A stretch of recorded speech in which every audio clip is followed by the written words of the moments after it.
All right, what up, party people? Time to do some calculus in the house.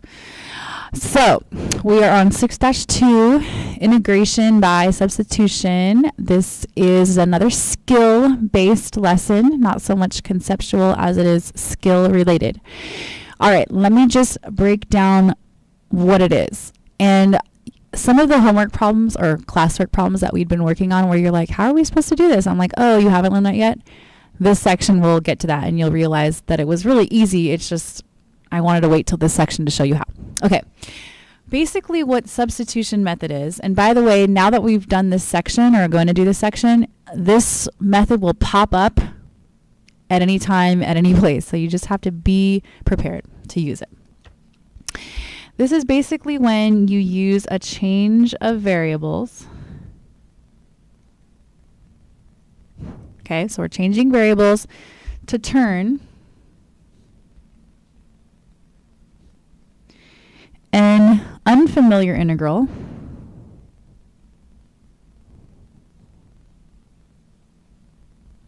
into one we can evaluate.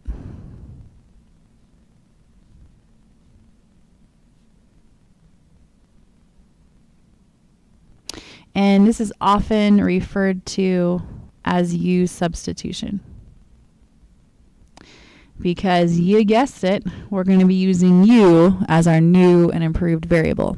Why everyone loves U, I don't know, but that's what I'm going with because that's what everybody else does, and I want you to be able to recognize it when you see it. Here's what you're going to have to get really good at doing in order for these to be doable, is you need to look, like legitimately look. You need to look for the presence of a function and its derivative, all inside the same integral.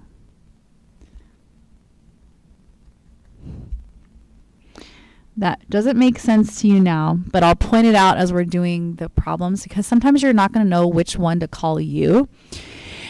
So it helps to look for the presence of a function and its derivative, and the function is the one you would call U.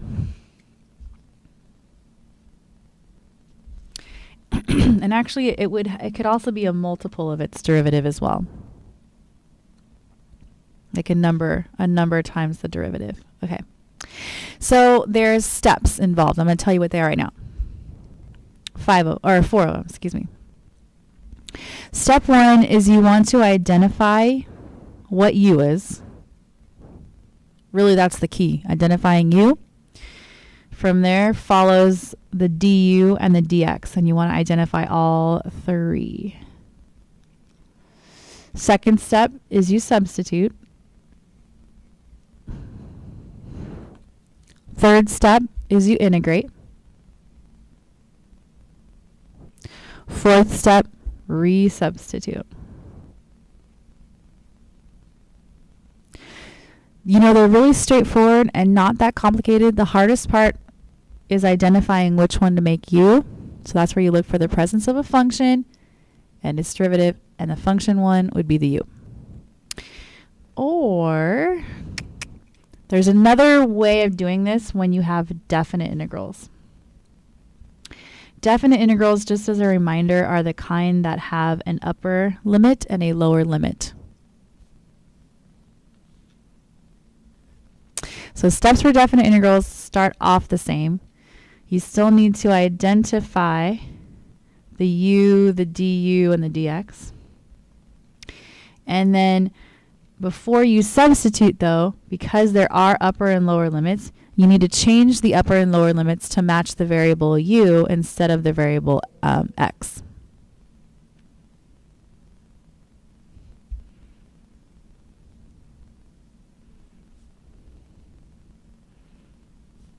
So you want them to match the variable u instead of the variable x.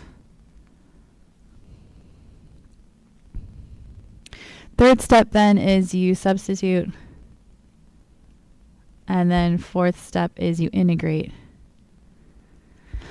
And there's no need to resubstitute like there was with this step because we basically changed everything to match u.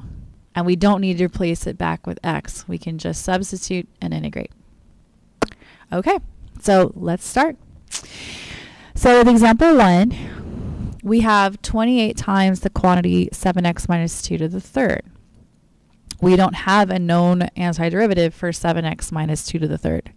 We do have a known antiderivative if it were just x to the third or some variable to the third.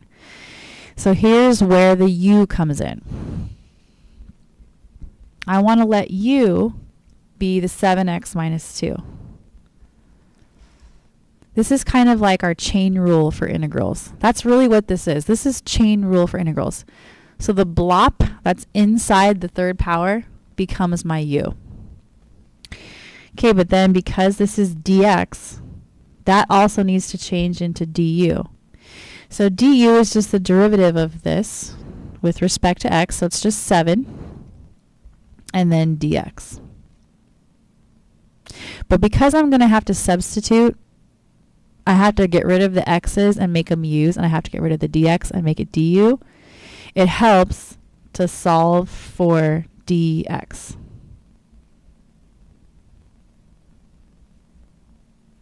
So what that means is like get dx alone. So like what I would do is divide both sides by 7.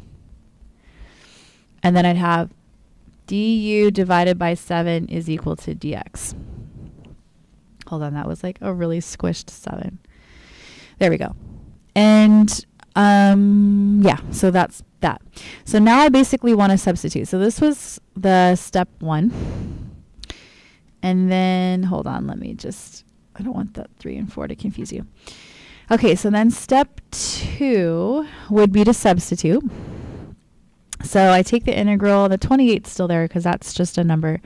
But instead of having 7x minus 2 to the third, it's going to be u to the third. And instead of having dx, it's going to be du over 7. Because now the integral is u du instead of x dx. Now I do some simplifying. So like the 28 divided by 7 becomes 4. So that's just 4 u to the third du. And for me, I like to pull the constant out when I integrate because, I don't know, it's just how I like to do things. So for step 3, I'm going to pull the 4 out for my benefit.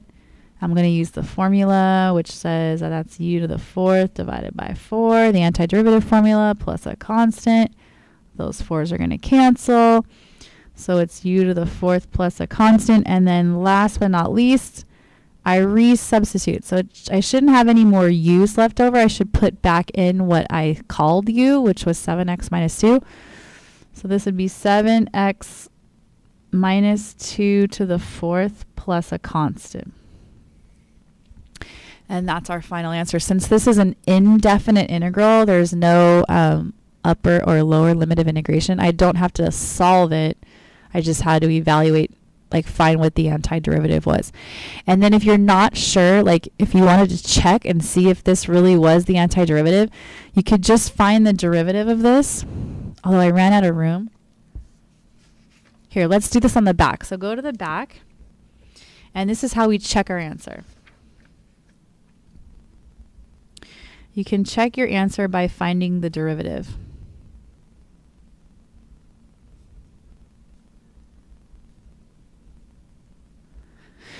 So my answer was, what was it? Okay, it was 7x minus 2 to the 4th plus a constant. So let's go ahead and find the derivative of this. So the derivative, I would need chain rule. So this is chain rule situation. Sorry, my handwriting is so terrible. I would move the 4 in front. And I would do 7x minus 2 to the 3rd. And then I'd multiply by the derivative of blop, which is 7. And then I would take the derivative of the constant, which is 0. And then simplify. And this becomes 28 times 7x minus 2 to the 3rd. Which, what do you know, ends up being exactly what we started with at the beginning of this problem, which means I did it correctly. So what I'm basically being asked to do is find the antiderivative of this, which is that. And so the way I check is I find the derivative of my answer, and that should equal the original problem. All right, let's go ahead and try another one. So with number 2, the way it's written probably looks really weird to you. So you could always think of this as 1 over the square root of 5x plus 8 dx. They are one and the same. Okay? And we basically are going to walk through the same 4 steps. Step 1, we have to identify du. So how did we identify, identify u? So how did we identify u in example 1? We looked at the blob. We looked at the stuff, the guts inside a known function that I can easily integrate or find the antiderivative of.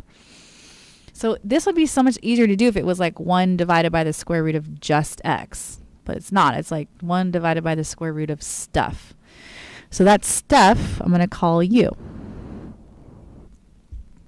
But then that has consequences because there's a du. So we got to find the du, which is the derivative of u, which is 5 dx. And then because I want to switch this dx out with du, I need to solve for dx. So I divide both sides by 5. And I get that dx is du divided by 5. And now I'm ready for step 2, which is where we substitute. So I've got 1 divided by the square root of u, which is much less threatening, times du divided by 5. Because that's what dx is du over 5. Okay, because I don't like having constants in my integral, I'm pulling it out because that's just me, and so deal with it. So I'm going to pull out the 1/5 in front because I'm about to integrate. And I'm also going to write 1 over rad u as u to the, hopefully you all got that, negative 1/2. Negative because it was in the denominator, 1/2 because it was a square root. And then, of course, the du is there. Okay. Whoops. All right. So the antiderivative of u to the negative 1/2, I add 1 to the power, which becomes positive 1/2, and then I divide by that number. So this ends up equaling 1/5 times u to the 1/2 divided by 1/2. But everybody knows that when you divide by 1/2, it's the same as multiplying by 2. So this 2 flips up to the top. You get 2/5 u to the 1/2, and then don't forget the plus c, for the love of God. We talked about that before. Don't forget plus c. That's how you get your partial credit right there. That's a point earner for you right there. Okay, so then I'm going to resubstitute. That's step 4, is resubstitute, put back in the x stuff. So this is 2/5 times 5x plus 8 to the 1/2 plus a constant. And then as we looked at with example 1, if you weren't sure, like if it was a test, you're like, oh my gosh, I'm not sure, find the derivative of this and see if it matches. And if it does, you are good to go. All right, so in the next video, we will tackle page 2.